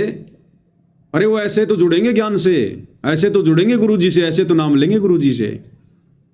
अरे इस प्रकार से चापलूसी कर करके जोड़ी गई आत्माएं भक्ति मार्ग पर कभी सफल होती हैं क्या? क्या करेंगे जुड़ के गुरुजी से? ये 50 लाख के पाइप देखकर, 5 ये पानी निकालने की मोटर देखकर ये गुरुजी से जुड़ेंगे। यही लोग तुम्हारी पीठ पीछे मजाक उड़ाएंगे, फिर गुरुजी का मजाक और तुम्हारा मजाक उड़ाएंगे ये लोग, और पता नहीं क्या क्या कहेंगे कि इसे मूर्ख नहीं देखे हमने जिंदगी में कदे, और तुम्हारे से फिर ऐसे काम करवाएंगे ये। छोटी मोटी कोई ऐसी इनको जरूरत होगी तुरंत तुम्हें फोन करेंगे, और यदि तुमने इन जगत वालों के एक भी कार्य को करने से मना कर दिया, क्योंकि इनको थोड़ी पता तुम्हारी मर्यादाओं के बारे में, तुमने मान लो इनके 70 काम कर दिए, और यदि एक काम तुमने नहीं किया, ये जगत है, जगत किसी का नहीं होता, तुम्हारे 70 काम पे पानी फेर देंगे ये, 70 काम पर। और क्या न्याल करेंगे फिर ये नाम लेके? अरे ज्ञान समझ के थोड़ी नाम लेंगे फिर ये तो ये सोच कर लेंगे कि बाबा रामपाल ने हमारे गांव की मदद करी, चलो ले लेते हैं नाम, देखांगे। और कौन सी मर्यादा निभाएंगे फिर ये? नाम भी लेंगे तो फॉर्मेलिटी के लिए, कोई इक्का दुक्का अगर नाम भी ले लेगा इस गांव का तो फॉर्मेलिटी के लिए, काम उसने सारे फिर वही करने हैं। तो क्या न्याल करेंगे नाम लेकर भी, भगत बनकर भी। और भाई सतगुरु रामपाल जी ने इस प्रकार लोगों की चापलूसी करके भगत नहीं बनाए, चापलूसी करके भगत नहीं बनाए।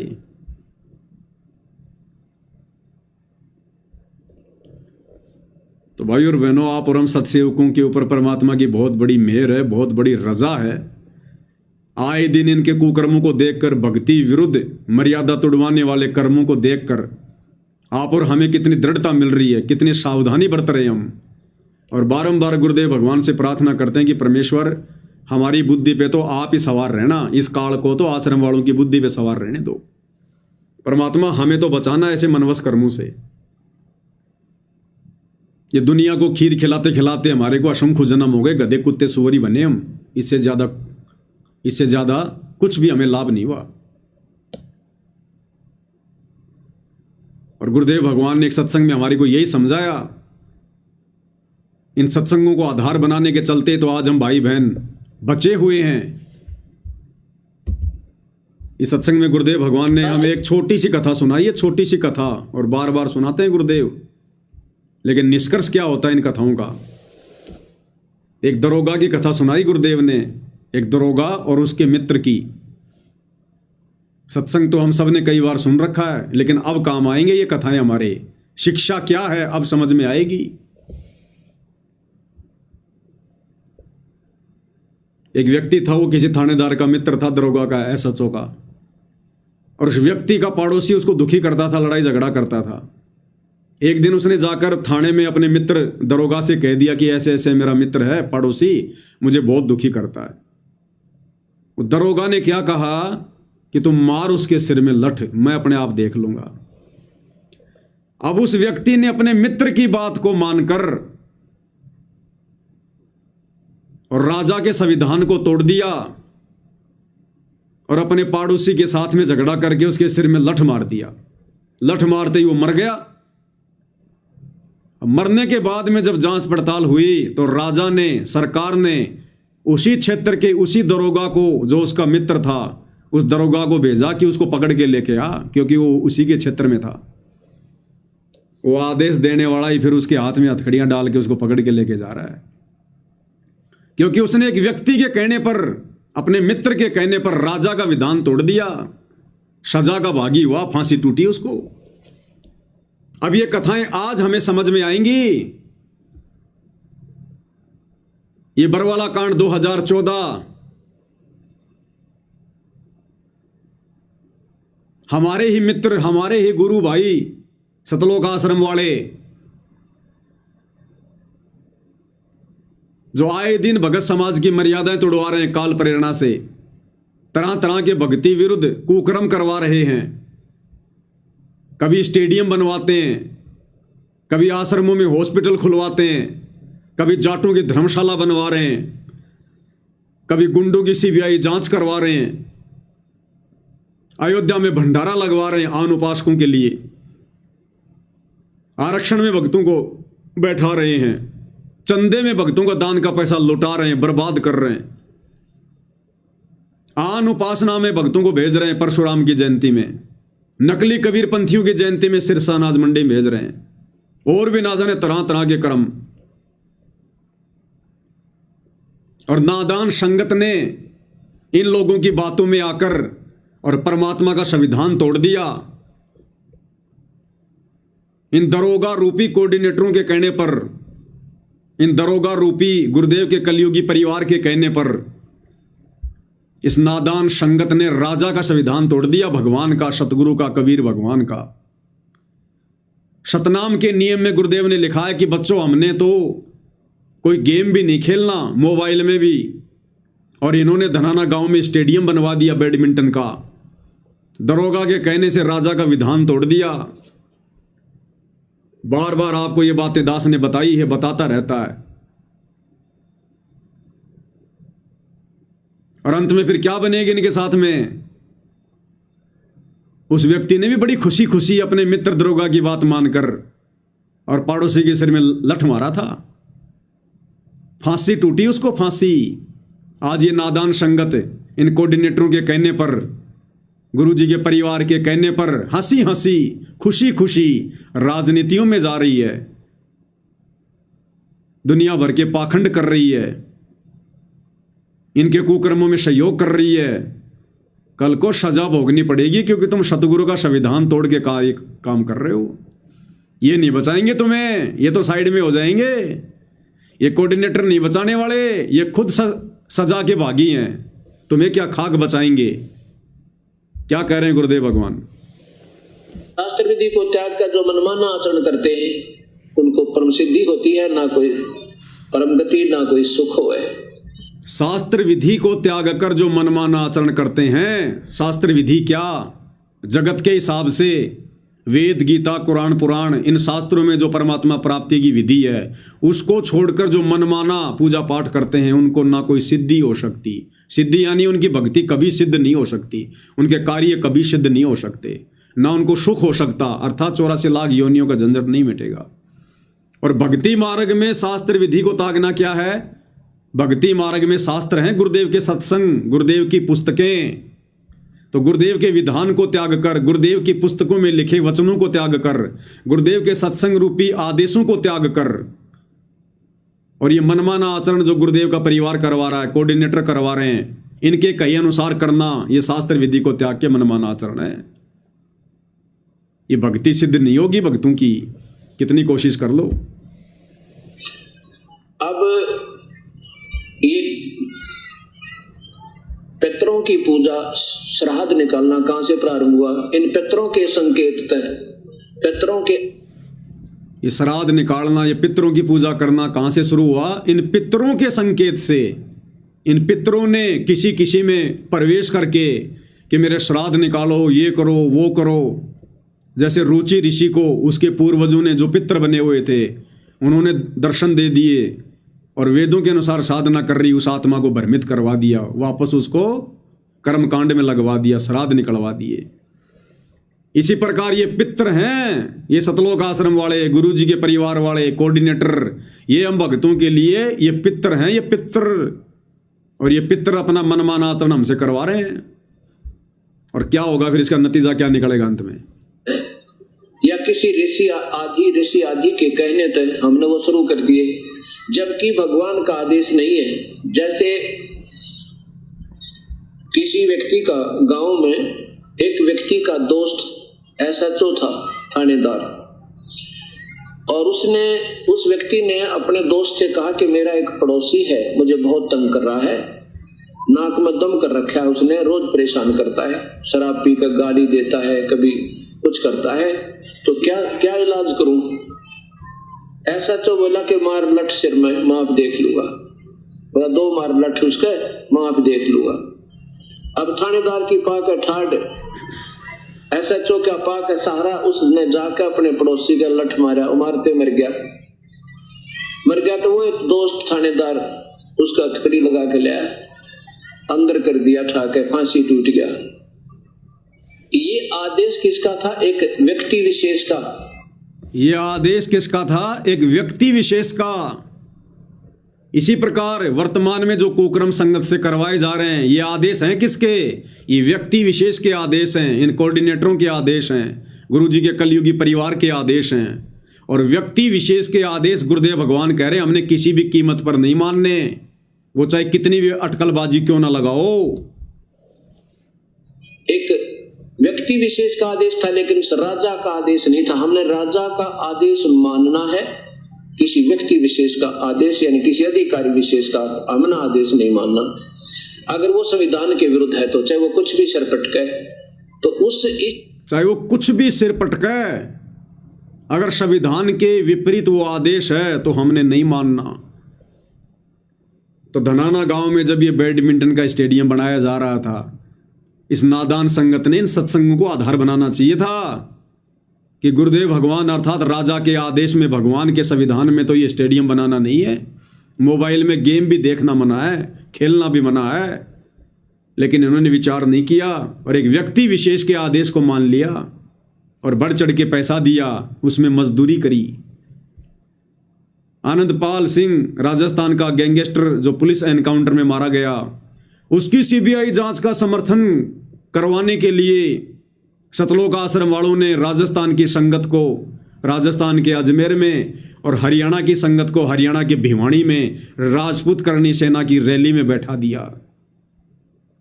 उस रैली में जाने वाले नादान भक्तों ने विचार करना चाहिए था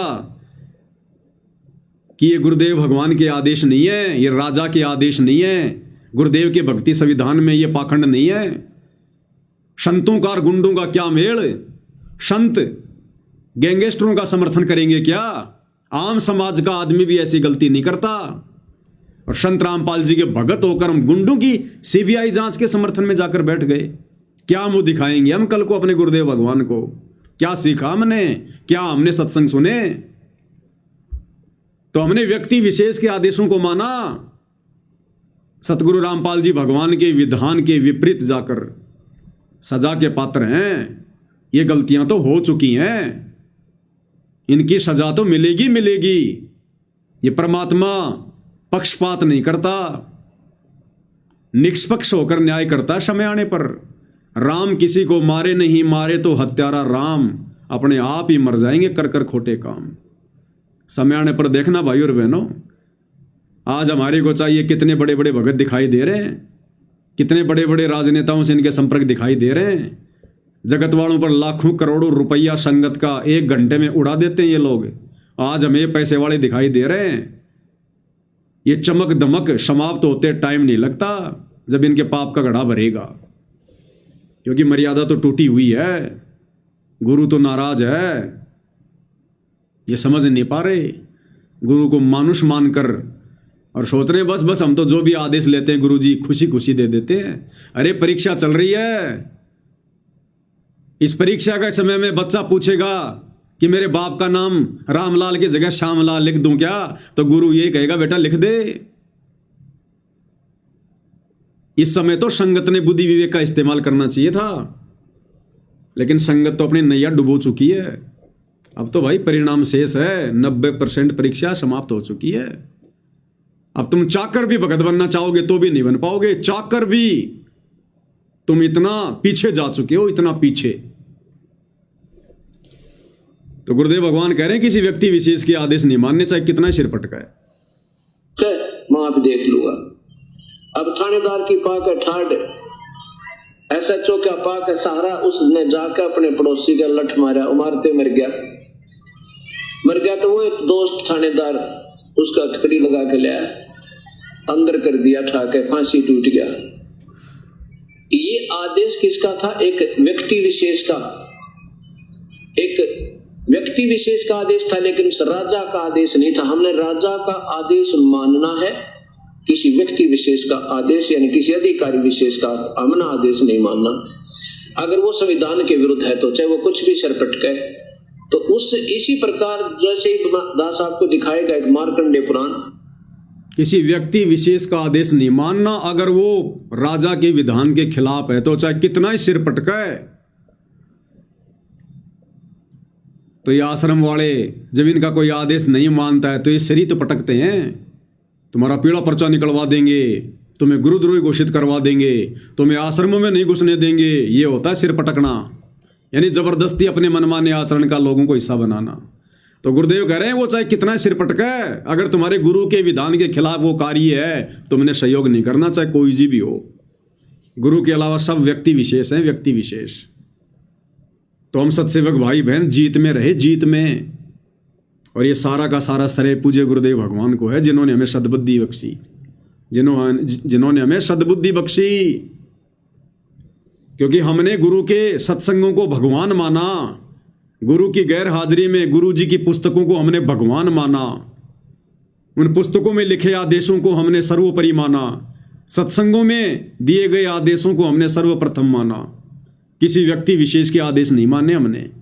भले हमारे को गालियां खानी पड़ी, धमकियां सहन करनी पड़ी, मुकदमे सहन करने पड़े, जेल जाना पड़ा, मार पिटाई खानी पड़ी, लेकिन हमने व्यक्ति विशेष के आदेशों को स्वीकार नहीं किया। और इसका नतीजा आज गुरुदेव भगवान ने हमें भक्ति की ऊंचाइयों पर बैठा रखा है। एक सत्संग में क्या कह रहे हैं गुरुदेव भगवान?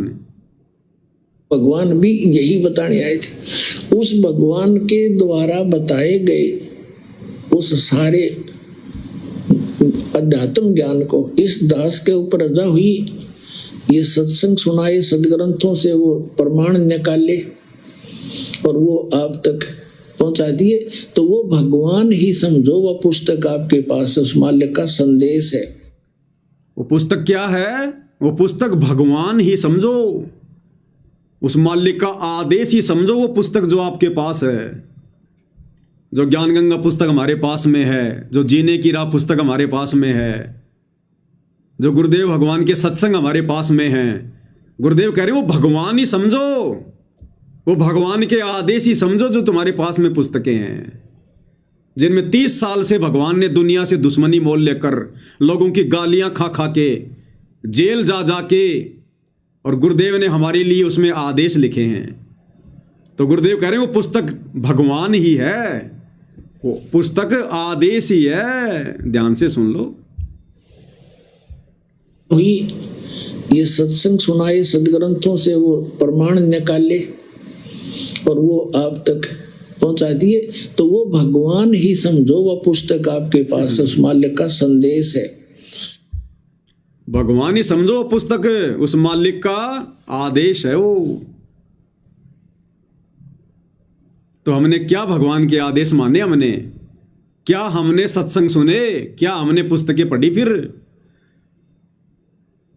गुरुदेव कह रहे हैं उन पुस्तकों को ही भगवान मानो, भगवान का आदेश है वो पुस्तकें। कल को गुरुदेव भगवान नहीं रहेंगे तब भी इन पुस्तकों में लिखे आदेश को ही दुनिया मानेगी, इन सत्संगों के आदेशों पर ही दुनिया चलेगी। फिर शतलोक जाकर कौन प्रार्थना लगाएगा गांव वालों की, जब यहां पर बाढ़ आएगी कि गुरुजी गांव वालों का पानी निकाल दे क्या? तब कौन जाएगा शतलोक? 1.5 घंटे में कैसे आदेश आएगा? तो भाई और बहनों, आप और हमने ज्ञान को आधार बनाया, पुस्तकों को अपना गुरु बनाया, अपना भगवान बनाया। इन पुस्तकों में, सत्संगों में छुपे आदेशों को, गुरुदेव की मर्यादाओं को हमने सर्वोपरि माना। इसलिए आज गुरुदेव भगवान हम सत्सेवकों को अपने गोद में उठा के चल रहे हैं, अपने गोद में उठा के। हमसे जरा भी मर्यादा में त्रुटि नहीं होने दे रहे गुरुदेव भगवान, क्योंकि ये समय ही मर्यादाओं में रहकर भक्ति करने का है, गुरु को प्रसन्न करने का है। और काल तो भाई बकवाद करवाएगा, वो तो बराबर की शक्ति है, अपने स्तर पर वो भी बराबर की शक्ति है, बराबर का जोर लगा रहा है। वो दिखाई नहीं दे रहा, लेकिन भगवान से भी ज्यादा प्रयास वो कर रहा है, भगवान से भी ज्यादा चिंता उस काल को है। तो वो कैसे भक्ति करने देगा भाई? वो तो शहर में झाड़ू लगवाएगा, कचरा साफ करवाएगा, दुनिया भर की धूल मिट्टी तुम्हें खिलाएगा, दुनिया का पानी निकलवाएगा, गुंडों की सीबीआई जांच में बैठाएगा, आरक्षणों में बैठाएगा, तुम्हारा समय बर्बाद करवाएगा, तुमसे आन उपासना का हिस्सा बनवाएगा, तुमसे लोगों की धर्मशाला बनवाएगा, लोगों के मकान बनवाएगा, तुम्हारा समय और समाशय बर्बाद करवाएगा, तुम्हारे दान धर्म का दुरुपयोग करवाएगा। वो यही करवाएगा और यही वो करवा रहा है, क्योंकि वो संगत में पूरी तरह से एक्टिव है, एक्टिव। वो सबके सामने प्रकट नहीं होता, वो अपना कार्य दूसरे में गुप्त प्रेरणा करके, कुप्रेरणा करके करवाता है। जैसे वर्तमान में इन आश्रम वालों में कुप्रेरणा करके, कोऑर्डिनेटरों में कुप्रेरणा करके, गुरुदेव के कलयुगी परिवार में कुप्रेरणा करके भली भांति अपना काम निकाल रहा है। और संगत बिल्कुल बेखबर है, पता भी नहीं संगत को क्या हो रहा है, हम किस दिशा में जा रहे हैं। तो भाई और बहनों, गुरुदेव भगवान ने आप और हमें जो सद्बुद्धि बख्शी है, जो मेहर आप और हमारे ऊपर बख्शी है, हमारी ज्ञान वाली आंखें खोल रखी हैं, इसके लिए भाई और बहनों हम गुरुदेव भगवान का जितना धन्यवाद करें उतना कम है, जितना धन्यवाद करें उतना कम। तो भाई और बहनों, हम हर स्थिति में गुरुदेव भगवान के ज्ञान को आधार बनाकर आगे बढ़े, तभी हमारा हित है, तभी हमारा भला है। क्योंकि परमेश्वर ने तो हमें चुन लिया है। अब चुनी हुई आत्माओं की ट्रेनिंग चल रही है। इस ट्रेनिंग में हमने बिल्कुल भी डगमग नहीं होना है। चाहे कोई भगत साथ संगति में आओ, चाहे कोई भगत साथ संगति में जाओ, हमने अब जो भी निर्णय करना है गुरुदेव के ज्ञान को आधार बनाकर करना है। अब ये देखा देखी का निर्णय नहीं चलेगा। अगर किसी ने देखा देखी करी, उनकी भी वही दुर्गति होगी, फिर जो दुर्गति इन आश्रमों से जुड़ी संगत की हो रही है। तो भाई और बहनों, आज की साथ संगति में केवल इतना ही। पूज्य गुरुदेव भगवान हम सभी को सद्बुद्धि प्रदान करें, हमारा मार्गदर्शन करें, हमें आशीर्वाद प्रदान करें। इसी के साथ साथ संगति को विराम देते हैं। बंदी छोड़ सतगुरु रामपाल जी परमेश्वर जी की जय हो।